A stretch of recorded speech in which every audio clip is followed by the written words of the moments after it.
Hi everyone, it's Vira. ඉතින් කොහොමද අද long weekend එකක් අපිට නම් ඕස්ට්‍රේලියාවල මම හිතනවා ගොඩක් රටවල් එහෙමයි කියලා.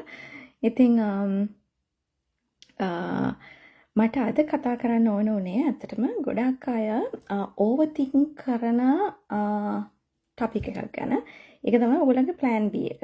අය අපි හැමෝම දන්නවා අපිට plan B එකක් ඕනේ කියලා. හැබැයි ගොඩක් අය මේ දවස්වල ඇත්තටම online scams නිසා online space එකේ තියෙන ගොඩාක් illegal දේවල් නිසා overthink කරනවා. That's all right, but when you find a legitimate and taxable business also, if you're overthinking, you're missing something.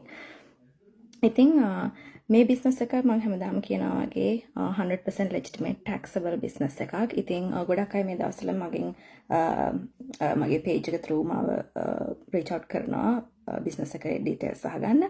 ඉතින් එතනින් සමහරක් අය අතරම කැමති business එක පටන් ගන්න. මොකද අපි හැමෝම දන්නවා මේ දවස්වල තියෙන ප්‍රශ්න ගැන, අපිට තියෙන job insecurities ගැන, risk එක ගැන.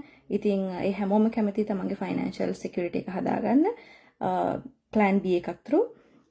ඒ වගේම තවත් අය ගොඩාක් overthink කරන ඒ කියන්නේ කොච්චර details provide කරත් කොච්චර legitimacy එක prove කරත් ඒගොල්ලෝ තවත් overthink කරනවා. ඇත්තටම ඒගොල්ලොත් එක තව ටිකක් කතා කරනකොට තමයි තේරෙන්නේ ඒගොල්ලෝ අවුරුදු 3-4ක විතර ඉඳන් ඇත්තටම plan B එකක් ගැන plan කරනවා. Still they are planning. එතකොට ගිය අවුරුද්දේ මේ කාලෙදිත් මම මෙහෙම එකක් ගැන හිතුවා. එතකොට ඒත් මම පටන් ගත්තේ නෑ. දැන් මේ කාලෙදිත් මට එනවා මෙහෙම ads දකිනවා, Facebook pages දකිනවා. ඉතින් මම තාම හිත ඉන්නවා කියලා කිව්වහම අතරම මට හිතෙන්නේ අපරාධ කාලේ. මොකද ගිය අවුරුද්දේත් ඒගොල්ලෝ ඒ විදිහටම හිත හිටියන මේ අවුරුද්දේත් legitimate taxable business opportunity එකක් හම්බෙලා තාමත් හිත ඉන්නවා නම් ඔයගලන්ට ලබන අවුරුද්දේ වෙන්නේ මේ විදිහටම හිත ඉන්න. හැබැයි ලබන අවුරුද්ද වෙද්දී අපේ job insecurities ගොඩාක් වැඩි වෙලා financial security එක අපිට හිතා ගන්නවත් බැරි තරමට අපේ අඩු වෙලා. ඉතින් පුළුවන් තරම් ඉක්මනට ඒකට solution එකක් හොයාගන්න ඕනේ. අපි crisis එකට යන්න කලින් ඒ situation එක mitigate කරන්න, risk එක mitigate කරන්න chance එකක් තියෙනවා නම් අනිවාර්යයෙන්ම අපි ඒක කරන්න ඕනේ.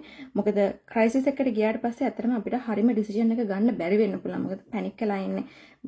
job එකක් නැති වුනහම ඊට වඩා panic වෙන දෙයක් නෑ අපිට මේ කාලේ. මොකද අපි හැමෝම try කරනවා independently ඉන්න. අපි හැමෝම migrants ලා වෙන රටවල.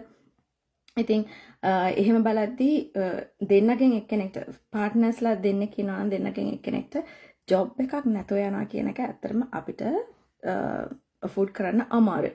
ඉතින් මේ දේවල් නිසා තමයි හැමෝම try කරන්නේ මේ දවස්වල financial security එක හදාගන්න plan B එකක් through. හැබැයි ඔයා ඒක තාමත් overthink කරනවා නම් ඇයි ඔයා overthink කරන්නේ කියලා ඉස්සෙල්ලා හිතන්න ඕනේ. මේක legitimacy එක ගැන ප්‍රශ්නයක් තියෙනවා නම් අනිවාර්යයෙන්ම reach out කරන්න. මට පුළුවන් ඔයගොල්ලන්ව guide කරන්න. ඔයගොල්ලන් ජීවත් වෙන ඕනම රටක මේ business එකේ legitimacy එක check කරගන්න. ඒ වගේම ඊට අමතරව මොකක් හරි ඔයාලට වෙන overthink කරන්න reason එකක් තියෙනවා නම් ඒකත් මම ඔයාලගේ mentor විදිහට මාත් එක්ක කතා කරන්න. ඒතර මට පුළුවන් support එකක් මම දෙන්න. ඔයාලට එතනින් ගැලවෙන්න. ඔයාලගේ ප්‍රශ්න වලට clarity එක දෙන්න මම පුළුවන් තරම් try කරන්න. ඉතින් ඔය ටික තමයි කියන්න ඕනේ. එහෙනම් මම හිතනවා ඔයගොල්ලෝ මේ weekend එක ඔයගොල්ලන්ගේ පවුලේ අයත් එක්ක යාළුවොත් එක්ක සතුටින් ගත කරයි කියලා. එහෙනම් enjoy the weekend, long weekend. See you. I'll come again with another question. You all always ask. See you.